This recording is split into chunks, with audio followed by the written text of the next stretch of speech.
But this is the groundwork. I mean, this is what you do. You destroy the credibility of programs that are complicated, programs that have tens of millions of people.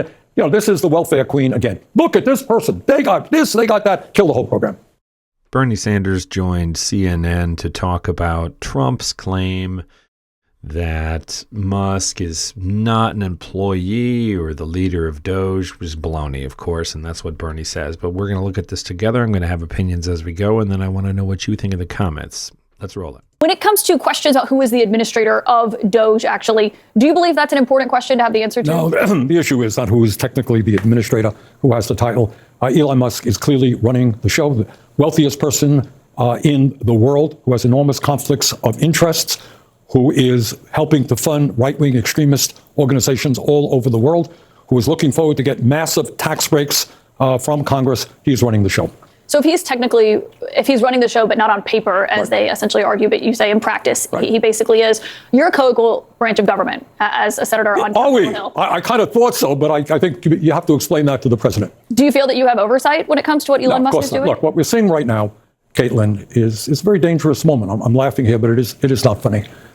This country is moving very rapidly under Trump into an authoritarian form of society.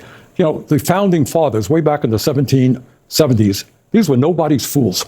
And what they had fought the King of England, an autocrat, had all the power. And they said, you know what? We don't want that in the new country.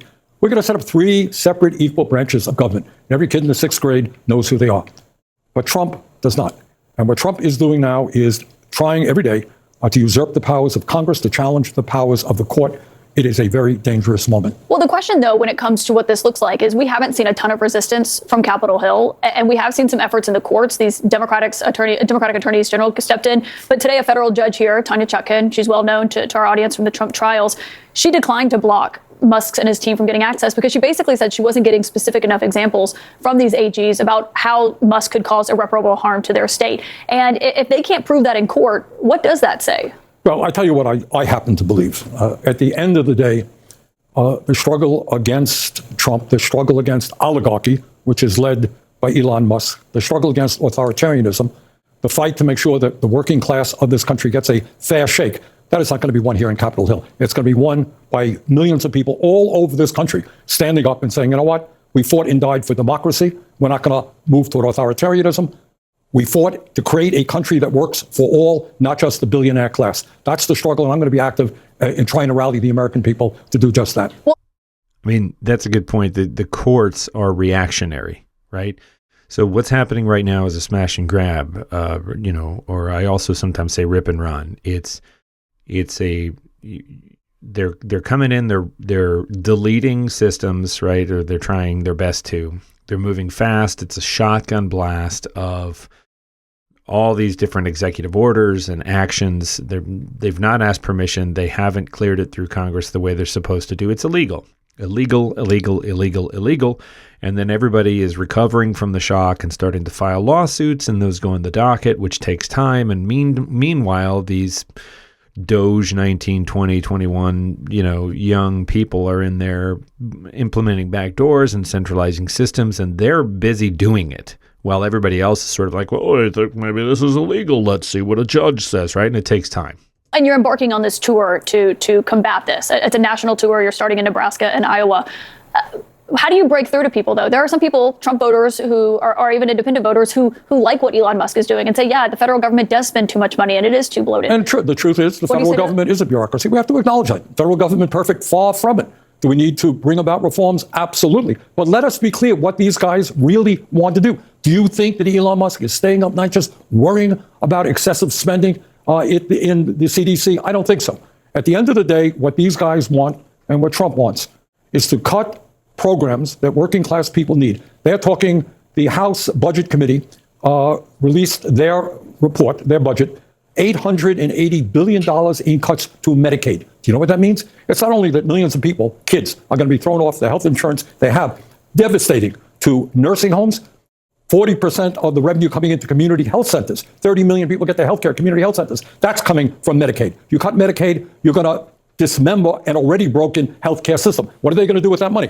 They're going to give it to tax breaks for the richest people in America. Over $1 trillion goes in tax breaks to the top 1%. That is what these guys want. They want more wealth. They want more power. American people are going to have to stop them. Well, and what you're referencing, this is like the blueprint, essentially, that we got from House Republicans. It's not clear what realistically they're going to be able to pass here, but they're looking to have 4.5 trillion in tax cuts. Right. And basically, this plan instructed the Energy and Commerce Committee, which oversees Medicaid, to find those $880 billion in cuts.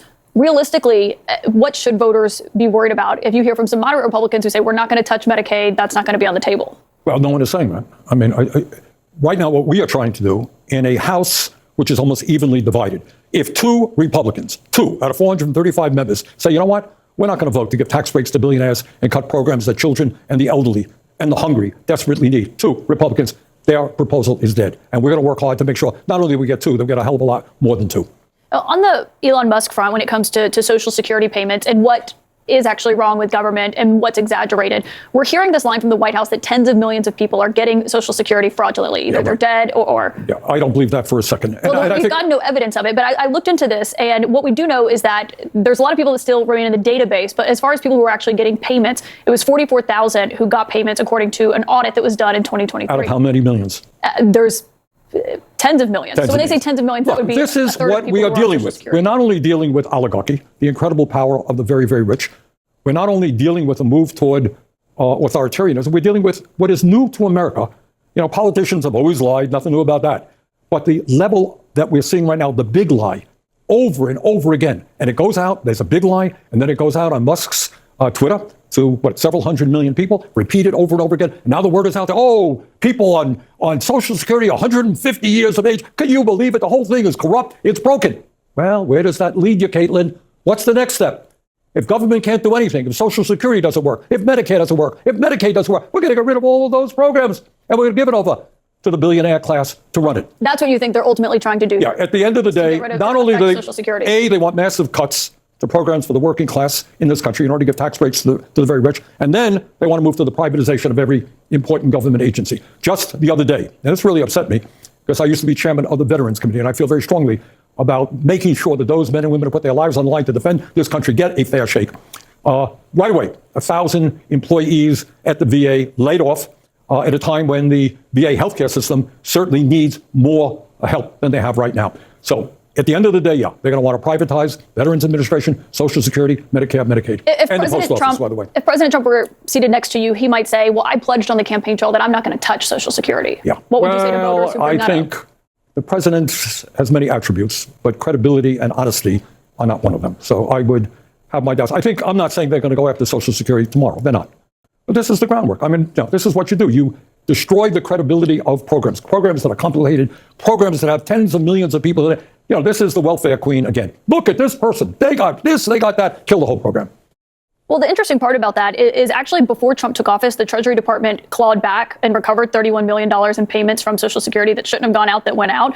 That was something that they were doing over a 5-month period to deceased individuals. But the point is, I think, that what the Doge team says they're doing was already happening. They were going back and getting the money that was being... And all that I would ask the American people to understand is that when you have programs dealing with tens of millions of people, is anyone going to say, hey, there is no fraud, everything is running efficiently? Of course not.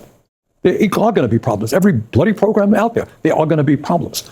But you don't throw the baby out with the bathwater. So what's the solution? The solution is... when they are concerned about the solution is that, of course, we try to get rid of fraud and waste and abuse. And maybe they want to take some of their attention onto the corporate world, the kind of price fixing that goes on there as well. But we want to get rid of fraud and waste. But at the same time, we want to make sure that programs that people desperately need, like Social Security, remain strong. And you know what? You go out and ask the American people whether they want to cut Social Security. They don't want to cut it. They want to expand it. They want to expand Medicare to cover dental, hearing, and vision. They want to expand Medicaid. In fact, as you well know, we're the only major country on earth not to guarantee health care to all people. Health care should be a right. Most Americans agree with that. You're an independent, but you caucus with the Democrats. Right. We have heard from a lot of Democrats privately, some publicly, who say they don't essentially know how to respond to Trump on Capitol Hill. Are there things that you could be doing to respond to them claiming Social Security is... Yeah, of course, we got to, I think there's an effort to bring forth a war room. There's a ton of lies and misinformation going out there to respond to that. But the truth of the matter is... A war room, is that enough? I mean, Trump was elected 3 months ago. Yeah, well, one of the things, what's not enough is that Elon Musk could say the most outrageous thing tomorrow. It goes out to hundreds of millions of people. Democrats do not have that capability, which takes us to a couple of other issues. It takes us to the fact that should a guy who put, $270 million into Trump's campaign now become the most important person in the government? Is that really how democracy is supposed to work? Well, we know the things that need to happen. The question is, how do we go about doing it, right? Let me know what you think in the comments.